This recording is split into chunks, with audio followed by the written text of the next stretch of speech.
Argus and his sister, Raphaela, were raised by their mother.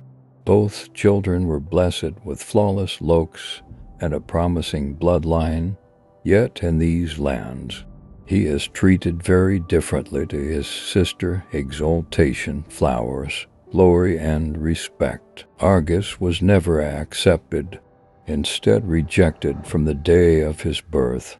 This was all down to the age-old legend that pervaded the land of dawn, dictating that all angels were female, moreover, that those chosen by the Lord of Light to birth angels could only give birth to baby girls. Argus' identity and origins were matters buried secret by the Monastery of Light, kept even from Argus himself. To uphold its orthodoxy, the sacrists tasked with maintaining the Monastery of Light's legitimacy acted with incredible unity, taking Raphaela as a representative who would face the masses, while Argus was kept hidden in the shadows, never to be a representative of the light, barred from the glory so rightfully his. All those who strove to maintain this twisted orthodoxy were split between a fear that Argus would grow to become an outcast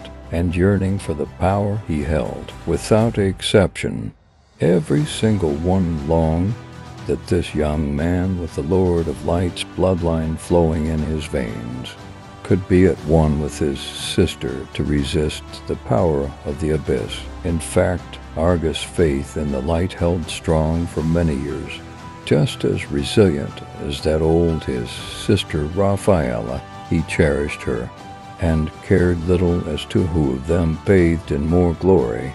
For Argus, its significance would always pale in comparison to the importance of defending what's right. Nonetheless, they're always a matter of contention between the sibling, their attitudes toward humanity. With the end of Golden Era, a monstrous absolve fissure had once more been rent within the land of dawn, and from its depths dark energies surged forth again. It was the general belief that the absolved demons were behind it all, a notion shared by Raphaela, and she blamed all the monk and the abyss for woes of the world. Argus, on the other hand, begged to differ. In his eyes it was humankind who were to blame for the endless war's resurgence.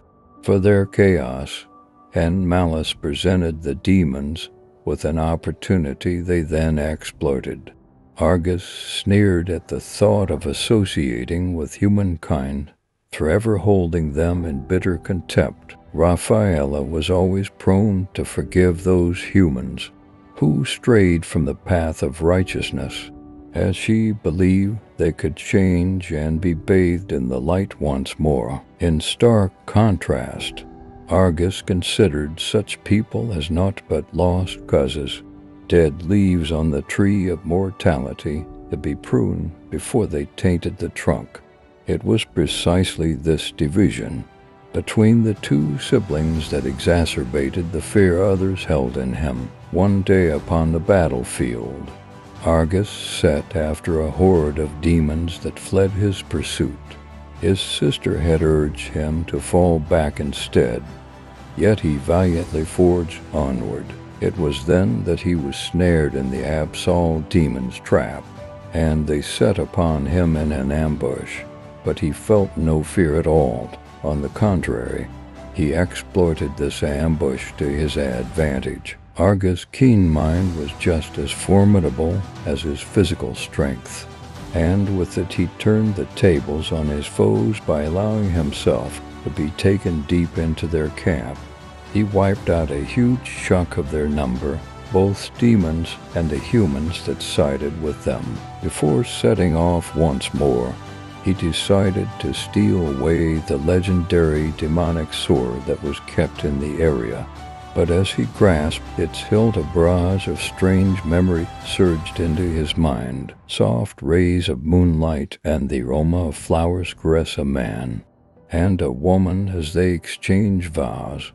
But a second later, She's swept away by a number of sacrists who hold her down, forcing her to imbibe holy water. From that day forth she becomes pregnant, her belly swelling by the day. As she grows in size, her face grows into the 3 years of pregnancy. She longs for her lovers, yearns to bear the Lord of Light's child. She can finally take it no more.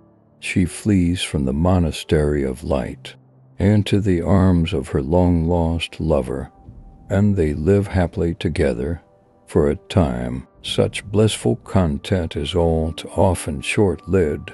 The sacrists track the couple down and slay the man where he stands, for in the eyes of the orthodoxy, he has stained the sacred bloodline of the Lord of Light. With this they take the woman back to the monastery. She is consumed by pure despair, wishing only to join her lover to death. However, each attempt to take her life is quickly shut down.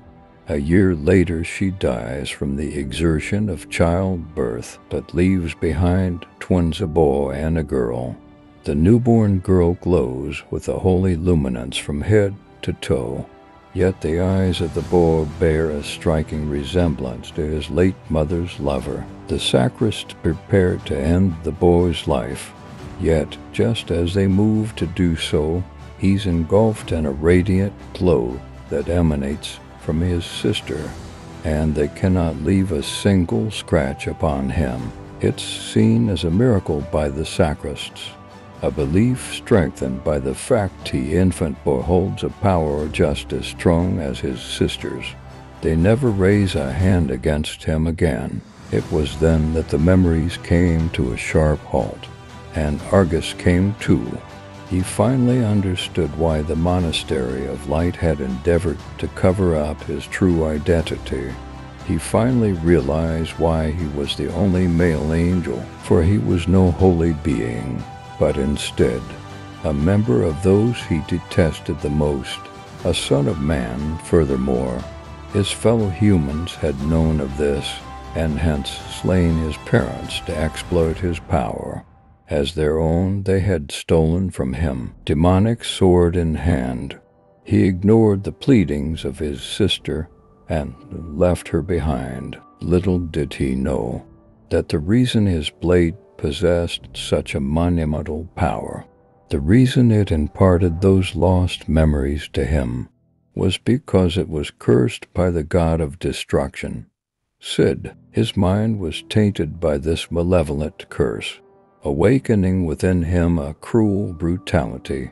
Argus was driven by his own rage. Argus focused his seething fury upon all mankind, and when Raphaela came for him once more several months later, she was faced with a fearful sight. His graceful wings in all their shimmering radiance were nowhere to be seen. Instead, there sprouted from his back a pair of dark wings that emanated forth a crashing roar of darkness and despair. It seemed to her that Argus had, for reasons unknown, lost himself to the darkness, welcomed its embrace. Countless humans had been slaughtered by his hand. Despite all of this, he was still her flesh and blood, her brother, and she couldn't bear to raise her sword against him. Each sibling watched the other from afar. Argus knew that, having learned the truth of his past, there was no way he could ever go back. He clenched his demonic blade tight, turning and leaving her behind. The angel had abandoned all he once had, and so holiness severed its bond with him forever. Once, human blood had flown within him, and he was blessed by the gods themselves. Once, he had lived for naught but the light, for peace. From that day on, however, it was an endless curse that accompanied him instead, a fated curse bequeathed by the god of destruction.